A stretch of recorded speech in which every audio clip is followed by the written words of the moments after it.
गाड़ी जैसे हॉस्पिटल में आई, आके 10 मिनट तक गाड़ी यहाँ खड़ी रही। यहाँ की जो पब्लिक थी, जो पेशेंट के अटेंडेंट जो साथ में रहते हैं, वो सब लोग देख रहे थे। तब तक कोई लेने नहीं आया और जो बंदा अंदर था वो सिंगल है, उसके साथ अटेंडेंट कोई है नहीं।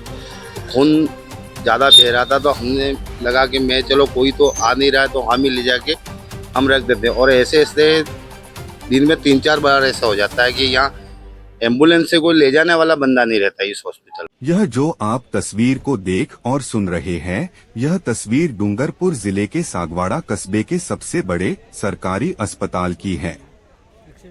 अस्पताल के बाहर एम्बुलेंस में कोई मरीज इलाज के लिए तड़प रहा है, मगर काफी देर से अस्पताल प्रशासन की तरफ से एम्बुलेंस में मौजूद मरीज को अस्पताल के भीतर इलाज के लिए ले जाने के लिए कोई आ नहीं रहा। तब मौके पर एक पत्रकार सूचना मिलने पर आता है। हालात देख उनका भी मन रोने को लगता है। दौड़कर उस मरीज की सहायता के लिए डॉक्टर के पास पत्रकार जाता है, किंतु डॉक्टर मरीज को सहायता देने की जगह पत्रकार से ही बदसलूकी करने लग जाता है। जिसकी तू डिस्टर्ब कर रहा है तेरी जाएगी। अच्छा, मैं डिस्टर्ब कर रहा हूँ आपको? डिस्टर्ब नहीं कर रहा हूँ सर, मैं पूछने आया हूँ कि अभी वो कौन है, चपरासी कौन है? तो अधीक्षक से बात करना, मेरा भी ड्यूटी चल रही है। लोकतंत्र के चौथे स्तंभ को आपने मजबूत होते तो बहुत देखा होगा, लेकिन आज देखिए कैसे ये स्तंभ कुछ सरकारी महाराजों के दफ्तर में जाकर हिल जाता है।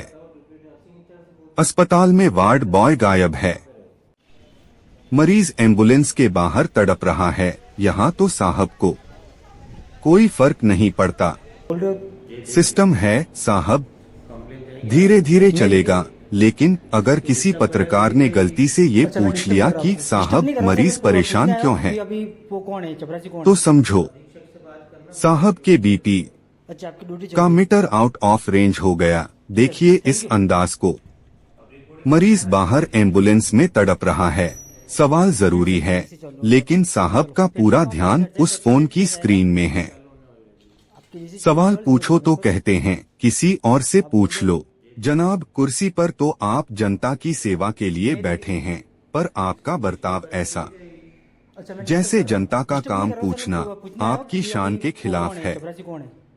ये फोन में झांकना महज लापरवाही नहीं है, ये आपकी जिम्मेदारी से भागने का सबसे आधुनिक तरीका है। लोकतंत्र के चौथे स्तंभ को आपने कभी नहीं सुना होगा कि उसे अपनी कलम चलाने के लिए सुरक्षा की भीख मांगनी पड़ी हो, लेकिन आज वागड़ की धरती पर वही हो रहा है। जो पत्रकार कल तक अस्पताल की बदहाली को देख रहा था, उसे आज अपनी ही सुरक्षा की फाइल लेकर कलेक्ट्रेट की दहलीज पर खड़ा होना पड़ा है।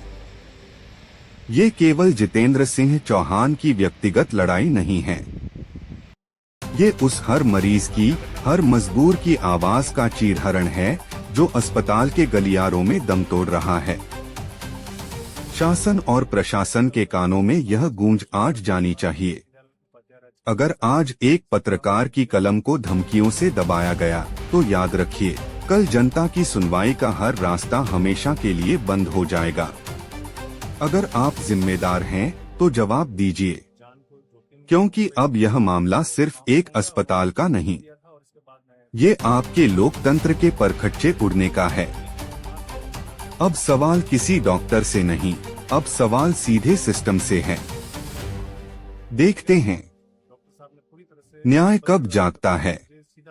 अंदर घुसा, मुझे बाहर निकालने की कोशिश की और वो मोबाइल में व्यस्त थे। मुझे बोला कि आप गेट से बाहर निकल जाइए, आप वो कौन होते हो मुझसे पूछने वाला। इस तरह से मुझे अपमानित किया वहाँ पर, और एक ब्लेम भी लगाया उन्होंने कि मैं महिला वार्ड में जाकर महिलाओं की वीडियो बनाता हूँ। तो मैंने उनको ये भी बताया कि आप उसको सबूत के सामने पेश करें, कोई दिक्कत नहीं। अगर ऐसा आप आरोप लगा रहे हैं तो सिद्ध करना पड़ेगा। और मैं इस वक्त जिला कलेक्टर महोदय से अपेक्षा करता हूँ कि इस मामले की निष्पक्ष जांच कर मुझे कानूनी कार्रवाई कर मुझे राहत प्रदान करो। और लोकतंत्र का जो शासन है उसकी जो आवाज दबाने की कोशिश की गई है, इस पर